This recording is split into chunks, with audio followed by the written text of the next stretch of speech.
welcome to this deep dive Oh, cool. into a topic that I think never really loses its grip on the public imagination. Right. The JFK assassination.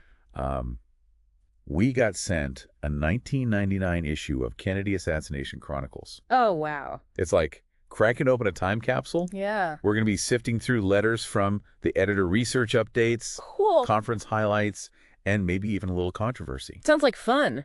Yeah, I'm excited. Yeah, this is going to be great because what's really fascinating about this magazine is that it gives us a glimpse into a community of dedicated researchers at a specific moment in time when new information was emerging and the internet was just starting to connect people in ways that hadn't been possible before. Right, like stepping into their world, hearing their hopes, their frustrations, and their unwavering determination to get to the bottom of what happened in Dallas. Absolutely. And a great place to start is with the editor's letter. Okay. Robert Chapman, the editor, talks about time being both an enemy and a friend to researchers. Okay, that sounds intriguing. How can time be both? Well, yeah, that's a great question. It feels like the more time passes, the harder it would be to solve a mystery. Exactly. Well, you're right about that part. As time passes, memories fade, witnesses become harder to find, and evidence can deteriorate. Right. That's the enemy aspect. Okay. But on the other hand, time also allows for new perspectives, fresh analysis, and maybe most importantly, the declassification of government documents. So as new documents are released, they could shed new light on the case, potentially revealing information that was hidden or overlooked before. Precisely, and it seems 1999 was a particularly exciting time for these researchers. Okay. Chapman mentions upcoming publications from prominent figures in the field like John Newman, Peter Dale Scott, and David Lifton. So it's like they were on the cusp of some major breakthroughs. It certainly seems that way. Wow. And Chapman takes a moment to express his gratitude to Tom Jones and Deborah Conway, the publishers of the magazine and organizers of the annual November in Dallas conference. He credits them with bringing national recognition to this research and providing a platform for these passionate individuals to connect and share their findings. You know, you mentioned the November in Dallas conference. This magazine has a whole schedule for the 1999 event. Oh, wow. And it's packed. Yeah. It's not just a few lectures. There are presentations on all sorts of things. Why JFK went to Texas, the creation of a digital archive of documents, and even a presentation by JFK's cousin, Carrie McCarthy. Wow. Imagine the conversations happening there. It's remarkable, isn't it? Yeah. This wasn't just a gathering of people rehashing old theories. Right. They were diving into specific details, examining the evidence from multiple angles, and trying to piece together a more complete picture of what happened. And they even had the Mary Farrell Awards, recognizing researchers for their contributions in different categories. Oh, that's cool. So it was a community that celebrated its own, pushing each other to dig deeper and find new insights. Absolutely. And the wrap-up for the conference talks about the amazing energy there. One of the highlights was John Newman's presentation on Mexico City and the Oswald tapes, which was especially relevant because it happened just days before that story hit the mainstream press. Wow. So they were really on the cutting edge of the research, uncovering information before it became public knowledge. Yes. Yeah. And amidst all the serious discussion and debate, there's a warmth in the way they talk about figures like Mary Farrell and Ron Friedrich. Yeah. They're described as essential to the community, almost like the heart and soul of the research effort. It sounds like a tight-knit group bound by a shared passion for this case. Yes. The wrap-up even includes quotes from attendees like Jack White, who called it a reunion of sorts, where people shared stories and sights. Yeah. And Barb Junkarinen, who said it was exactly what a research community should be all about. That's great. It was more than just sharing information. It was a shared quest for truth. Exactly. And that's what makes this deep dive so compelling. Right. We're not just reading dry research papers. We're getting a glimpse into a community driven by a profound sense of purpose. A belief that the truth about the JFK assassination is still out there waiting to be uncovered. It's like we're joining them on this journey, right? Precisely. Now, to really understand what they were uncovering, let's dig into some of the specific articles. Yes, let's do that. Okay. There's one here called The Man in the Middle by Larry Hancock that immediately caught my eye. Okay. It's about Richard Case Nagel, a guy whose life sounds like something out of a spy thriller. You're not kidding. Yeah. Nagel's story is so extensive, it actually takes multiple books to tell it all. Wow. But in a nutshell, we're talking about a decorated combat veteran who worked as an intelligence agent for multiple agencies, including the CIA. Okay. And get this, he claimed to have firsthand knowledge of a plot to assassinate President Kennedy. Hold on. He actually claimed to be part of a plot to kill JFK. Yes, but it's important to note that Hancock, the author of the article, doesn't just blindly accept Nagel's claims. He acknowledges the criticisms that some people had about Nagel's mental competency. Right. So how does he address those criticisms? Well, he presents evidence from Nagel's military records, CIA documents, and even a 1966 psychiatric report that found no evidence of brain damage. Okay. So he's essentially saying, look, this guy was highly trained, held top secret clearances, and was deemed mentally competent. Okay, so we're not just dealing with some random guy off the street. Nagel had serious credentials. So what exactly did he claim to know about the assassination? One of the most shocking claims is that he was involved in developing a model for an assassination that would frame a communist sympathizer and trigger military action against Castro. Whoa, that's heavy stuff. So they were basically planning to kill Kennedy and make it look like Castro did it. That's what Nagel claims, and Hancock provides some intriguing details to support this claim. Okay. He mentions a figure named Von Marlowe, an ex-Marine and political activist who was supposedly the first choice for the assassin in the scheme. Wow, it's like layers upon layers of intrigue here. Yeah. But if this plan was in place, why didn't they go through with it? Why was Oswald the one who ultimately assassinated Kennedy, according to the official story? That's one of the big questions, right?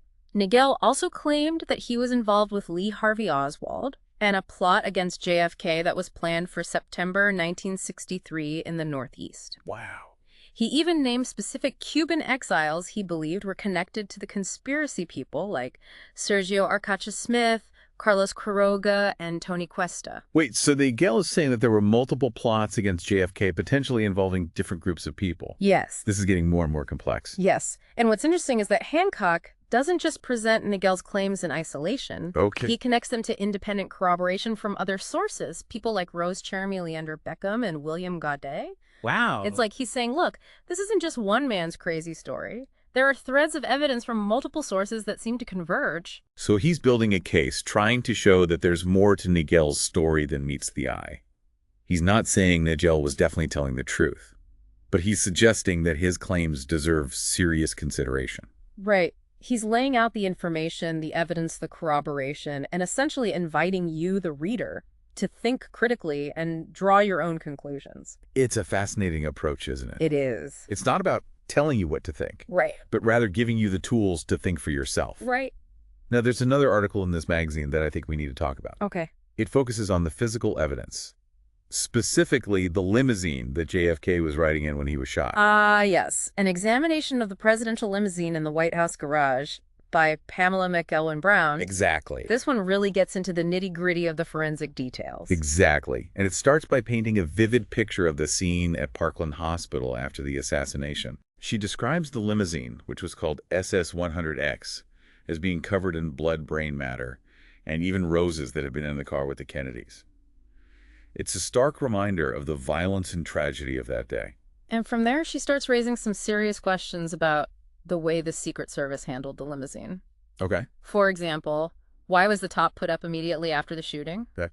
That could have potentially compromised evidence. Right. And why was the metal partition, which would have made putting up the top impossible, left behind in the C-130 cargo plane? Those are good questions. It makes you wonder if proper procedures were followed or if something was amiss. That's exactly the point McElwain-Brown is making. Okay. She's highlighting these inconsistencies and suggesting that they point to a possible cover-up or at least a lack of proper procedure, which could have had serious implications for the investigation. And she doesn't stop there. She goes on to talk about the 2-hour delay at Love Field before the limousine was flown back to Washington, D.C. She raises the possibility that evidence could have been tampered with during that time. That's right. And when the limousine finally arrived at the White House garage, it wasn't exactly treated like a pristine crime scene. Right. McElwain-Brown describes a somewhat chaotic scene with various personnel coming and going. It's hard to believe that the scene of such a high-profile assassination wasn't handled with more care and precision. Well, remember, this was 1963. Forensic science wasn't as advanced as it is today. Right. And the idea of a presidential assassination was so shocking that it's possible protocols weren't as strictly followed as they should have been. That's true. Huh? But even with those limitations, Mel Wayne Brown manages to uncover some pretty intriguing discrepancies. Right. She focuses on conflicting accounts surrounding the limousine's windshield. Yeah. For example, Vaughn Ferguson, a Ford employee, claimed there was no bullet hole in the windshield. However, Robert Frazier, an FBI ballistics expert, clearly photographed a defect that looked like a bullet hole. And this discrepancy raises the possibility that the windshield might have been switched at some point, which would have major implications for understanding the trajectory of the bullets and the possibility of multiple shooters. Exactly. And that's the beauty of this kind of research. Right. Every detail matters. Yeah. Every inconsistency could be a clue. It's like putting together a giant jigsaw puzzle where some of the pieces might be missing or deliberately altered. It's like we're peeling back the layers of history, uncovering secrets that have been hidden for decades. And this magazine is packed with even more intriguing details that we need to explore. Absolutely. It's like a treasure trove of information just waiting to be unearthed. Let's dive into some of those other details and see what else we can uncover about this captivating case. Okay. Sounds good. You know, you mentioned earlier that JFK's cousin, Carrie McCarthy, Yes. was a regular at these November in Dallas conferences. This issue actually has an interview with her, which is pretty incredible. It is. Here you have someone so closely connected to JFK, and she's not shying away from these discussions. In fact, she's been quite vocal about her belief that we don't have the full story about the assassination. And she was attending these conferences to try and understand the different theories and research, right? Exactly. Separate fact from fiction. Exactly. She even says in the interview that she doesn't want to just accept the official narrative. She wants to understand what really happened, even if it means challenging the conventional wisdom. That's got to be tricky, right? Yes. Being a Kennedy family member and all, there must be certain expectations and pressures. Absolutely. She talks about that in the interview. She acknowledges the sensitivities and protocols within a prominent political family, but she also emphasizes her right to seek answers just like any other citizen. So she's walking a fine line. But she doesn't hold back in her criticism of the Warren Report, the official investigation into the assassination. Right. She doesn't believe Oswald acted alone, and she even questions things like the magic bullet theory. Ah, yes, the magic bullet theory. For those unfamiliar, that's the idea that a single bullet caused all of the wounds to both JFK and Governor Connolly, who was riding in the car with him. Many researchers find that scenario highly improbable. It does seem pretty far-fetched. Yeah. But McCarthy goes even further, doesn't she? Yeah. She suggests that there might have been pressures and anxieties influencing the Warren Commission's findings. Yes, she even raises the possibility that there might have been a deliberate attempt to obfuscate the truth, maybe to protect certain individuals or institutions. Wow, that's a bold claim, especially coming from a Kennedy family member. It is, but it speaks to the depth of her conviction that there's more to this story than we've been told. And remember, she's saying this back in 1999, a time when the idea of government involvement in the JFK assassination was still largely taboo. So she was really going against the grain, challenging the accepted narrative. Absolutely. She doesn't claim to know definitively who killed JFK, but she's open to considering even the most controversial theories, including the possibility that elements within the U.S. government itself might have been involved. That's a chilling thought, but one that many researchers have explored, isn't it? It is. Yeah. And it highlights the complexity of this case, the fact that there are still so many unanswered questions and unresolved issues. Now, this issue of the magazine also features a really interesting article by Deborah Conway. Oh, yeah. Called 3 Phases of the Assassination Excerpt, Robert Kennedy, and Phase 1.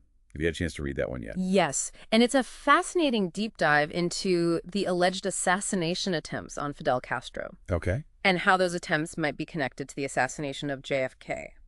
So she's suggesting a direct link between the plots against Castro and what happened to Kennedy. That's right. Her research indicates that the CIA's covert operations against Castro might have spiraled into something much larger and more sinister.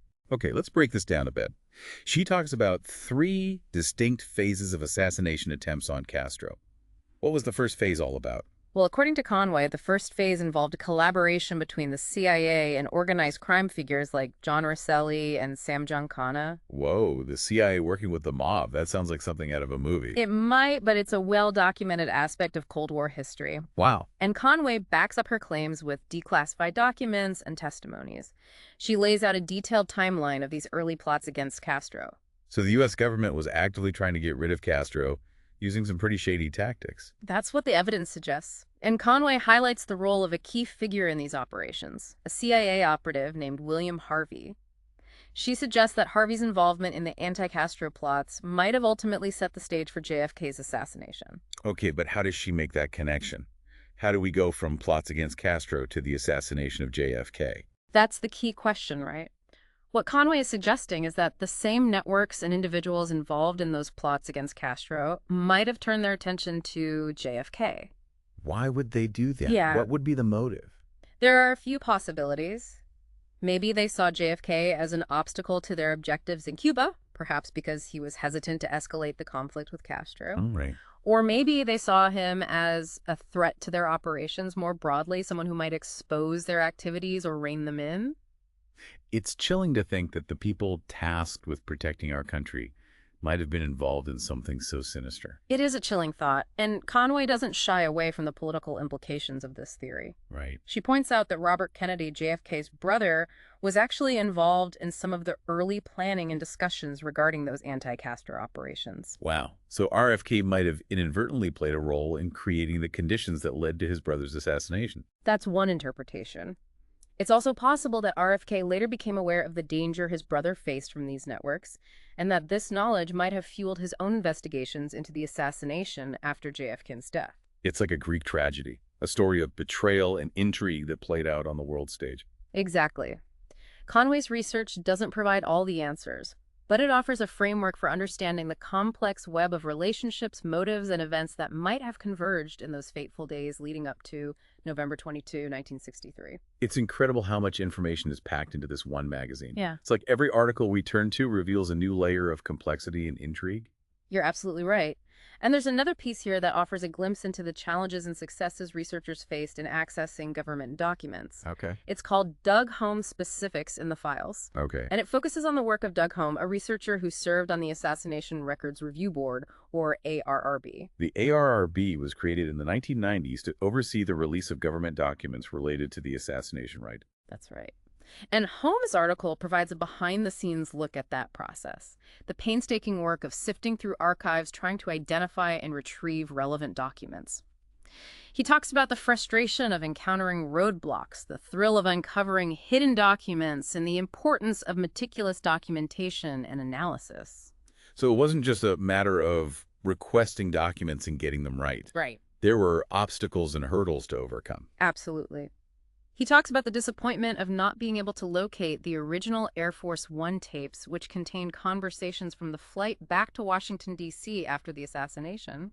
Apparently, the only existing copies are heavily edited with potentially crucial information missing. Wait, so we're missing key parts of the conversations that happened on Air Force One immediately after the assassination. That's what Hom is suggesting, and it raises some serious questions. Who edited those tapes? Why were those specific conversations removed? What were they trying to hide?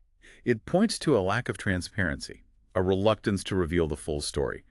But Holm also talks about some significant successes, doesn't he? He does. He mentions retrieving crucial documents related to Cuba and Vietnam, which shed light on the political climate of the time and JFK's foreign policy decisions. That's important because it provides context for understanding the potential motives behind the assassination. Exactly. And one of the most fascinating documents he discusses are the minutes of a Vietnam conference that took place in Honolulu on November 20, 1963, just 2 days before the assassination. Wow. These minutes reveal discussions about the Strategic Hamlet program, the war in the Delta, and most significantly, JFK's plans to withdraw troops from Vietnam. So if JFK was planning to pull out of Vietnam, that would have had major implications for the military-industrial complex, the intelligence agencies, and even certain factions within the government itself. Precisely. And it provides a potential motive for those who might have opposed a withdrawal from Vietnam homes.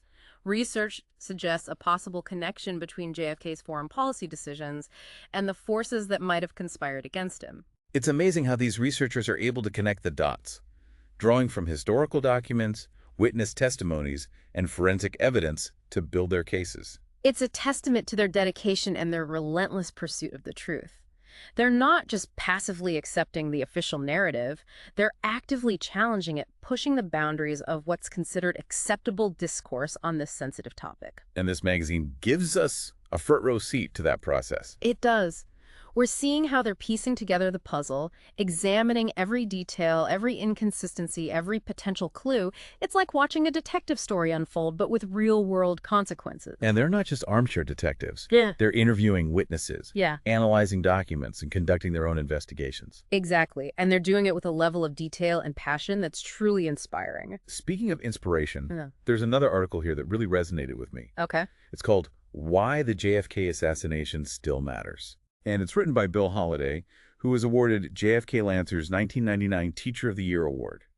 It's a powerful reflection on the enduring legacy of the assassination and the importance of critical thinking and civic engagement. What I find striking about Holliday's piece is the way he connects his personal experience to the broader historical context. Okay. He describes how he was just 13 years old when he heard about the assassination and how that event shaped his worldview and his approach to teaching. So it wasn't just a historical event for him. It was a deeply personal experience that had a profound impact on his life. Exactly. And he talks about how his own teaching evolved over time to emphasize the importance of questioning authority and understanding the complexities of government and power. He even took his son to Dealey Plaza, the site of the assassination. Wow. To experience it firsthand and connect with history on a personal level. It's like he's saying that we can't just read about history in textbooks. We need to engage with it emotionally and intellectually. And that engagement should involve a healthy dose of skepticism, a willingness to question what we're told, and to seek out alternative perspectives. He even criticizes the Sixth Floor Museum in Dallas for promoting the Lee Harvey Oswald lone nut theory, even though they do excellent work in preserving the historical site. That's a good point. Museums and historical sites have a responsibility to present a balanced perspective, to encourage visitors to think critically about the information they're being given. Absolutely. And that's ultimately what Holliday is advocating for, a form of active citizenship where individuals don't just passively accept information, but actively engage with it, critically analyze it, and form their own informed opinions. So he's not just talking about the JFK assassination. Yeah. He's talking about how we approach all historical events, all sources of information. Right. He sees the JFK assassination as a cautionary tale, a reminder that official narratives can't always be trusted, and that we have a responsibility to question, to investigate, and to seek out the truth. It's a powerful message, and it's one that resonates even more strongly today in an age of information overload and misinformation. Absolutely. And Holliday ends his piece by thanking the researchers who rekindled his interest in the case, acknowledging the vital role they play in keeping the conversation alive and pushing for greater transparency. It's a reminder that this isn't just about uncovering the truth about a historical event. It's about upholding the principles of democracy, accountability, and justice. Exactly. And that sense of community, of shared purpose, is palpable throughout this entire magazine. These researchers may disagree on specific details or interpretations, but they're united by a common goal to uncover the truth about the JFK assassination, no matter how long it takes or how difficult the journey might be. It's a testament to the power of collective action. The idea that even in the face of seemingly insurmountable obstacles, a group of dedicated individuals can make a difference. And that's a message that transcends the specifics of this case. It's a message that's relevant to all of us, regardless of our backgrounds or beliefs. It's about the importance of seeking truth, of holding power accountable, and of never giving up on the pursuit of justice. Beautifully said. This deep dive has been a fascinating journey through the world of JFK assassination research, and it's clear that there's still so much more to explore. We've barely scratched the surface of this magazine, and I'm already feeling overwhelmed by the sheer volume of information and the complexity of the case. It's true. It's a rabbit hole that can easily consume you, but it's also a testament to the enduring power of this event, the way it continues to captivate our imaginations and challenge our understanding of history. And it's a reminder that the quest for truth is an ongoing process, one that requires constant vigilance, critical thinking, and a willingness to challenge our own assumptions. Well said. You know, as we've been going through this magazine, it's striking how many different angles these researchers were coming at this from. Right. You've got historical analysis, document review, witness testimonies, and then you've got people digging into the forensic evidence like this next article we're going to discuss. Oh, you're talking about the one called What's Wrong with These Pictures? Yeah. By Barb Junkarinen. Right. That one really caught my eye, too. It's about the JFK autopsy photos, specifically the images of the back of the head wound and the back wound near the neck. Exactly. And what Junkarinen does is she takes a really close look at these photos, raising some serious questions about their authenticity and the interpretations that have been built upon them. It's the kind of analysis that makes you realize how even the most seemingly irrefutable evidence needs to be scrutinized. It's like she's saying, don't just take these photos at face value. Let's look at them carefully, compare them to other evidence, and see if they really tell the story we've been told. Right. And what's impressive is that she doesn't just claim the photos are fake. Right. She takes a very methodical approach, analyzing the images, comparing them to witness testimony, and highlighting specific inconsistencies that suggest the possibility of manipulation or alteration. So she's not just speculating, she's presenting evidence to support her claims. Exactly. For example, she starts by questioning the common belief that the back of the head photo shows a bullet entry wound in the cowlick area. She points out that this interpretation actually contradicts the official autopsy report and the testimony of the medical professionals who examined JFK's body. That's a pretty big contradiction, isn't it? It is. You'd think the photos would match up with the official reports and the accounts of the doctors who were there. You would think so. And she goes on to support her argument with a detailed visual analysis of the photos. She even encourages readers to try what she calls the string test, where you run a string around the back of your head from ear to ear to get a sense of where certain anatomical landmarks are located. That's fascinating. So she's not just relying on her own expertise. She's giving readers a way to test her claims for themselves. Exactly. And when you do that string test as she describes it, you start to see that the bloody splotch in the photo that's often pointed to as the entry wound is not actually located where it should be if the bullet entered through the cowlick. It's like she's unraveling the official narrative thread by thread. That's a great way to put it. And she doesn't stop with the back of the head photo. She also analyzes the photo of the back wound near the neck, raising concerns about the measurements recorded in the autopsy report. Apparently, the report states that the wound was 14 centimeters from a bony prominence on the shoulder blade, which anatomically seems highly unlikely. So she's basically saying the measurements don't add up. Right. She even provides measurements from her own son and other adults to demonstrate that the 14-centimeter measurement just doesn't make sense given the location of the wound and the structure of the human body. It's like she's taking a ruler to the official story and finding that the numbers don't match. Exactly. And to strengthen her argument, she includes quotes from medical professionals who have expressed similar concerns about the measurements and the overall appearance of the wounds in the photos. So she's got experts backing her up. This isn't just one person's opinion. It's a serious challenge to the accepted narrative. Right. And what this article really highlights is the importance of approaching historical events with a critical eye. We can't just blindly accept what we're told, even if it comes from official sources or is presented as evidence. We need to question, we need to analyze, and we need to be open to the possibility that things might not be as they seem. Jan Karenina's article is a powerful example of how skepticism and meticulous observation can lead to new insights and potentially challenge long-held beliefs. Absolutely. It's a reminder that even decades after an event like the JFK assassination, new discoveries can be made and new questions can be raised, especially when people are willing to look at the evidence with fresh eyes. This magazine is a treasure trove of such insights, isn't it? It really is. It's like a time capsule that transports us back to a pivotal moment in the ongoing investigation into the JFK assassination. It really is. It gives us access to the thoughts, the debates, and the discoveries of a community dedicated to uncovering the truth, no matter how elusive it may be. We've explored so many fascinating details and perspectives today, from the personal reflections of JFK's cousin to the meticulous forensic analysis of the autopsy photos. It's been an incredible journey. It has. We've seen how personal experiences intertwine with historical analysis, how skepticism fuels discovery, and how the quest for truth can become a lifelong pursuit for some.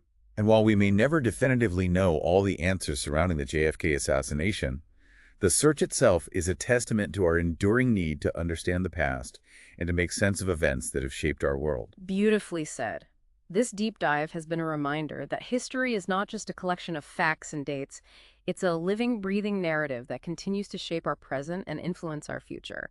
And the quest for truth, especially when it comes to events as impactful as the JFK assassination, is a responsibility we all share. You know, as we wrap up this deep dive, I'm left with a question that I think will stay with me for a long time. With the passage of time, with new information emerging, and with new technologies available, is the quest for truth in the JFK assassination becoming more or less attainable? That's a great question, and I don't think there's an easy answer.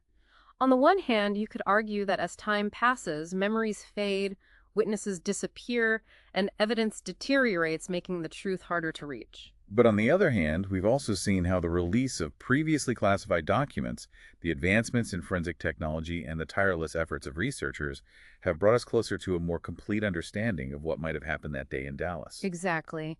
And then there's the role of the internet, which has connected researchers from all over the world, allowing them to share information, collaborate on projects, and challenge conventional narratives in ways that wouldn't have been possible before. So it's a complex equation with factors pushing in both directions. Maybe the truth is out there waiting to be discovered. Or maybe, as some believe, some secrets are buried too deep, some trails too cold, and some questions destined to remain unanswered. Perhaps.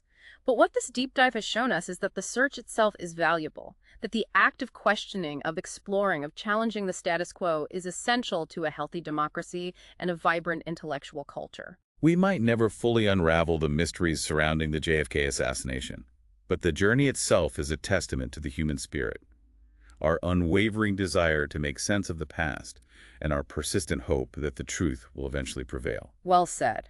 It's been a fascinating exploration, and I'm sure this 1999 issue of Kennedy Assassination Chronicles will continue to spark conversations and inspire further research for years to come. This has been The Deep Dive. Thanks for listening.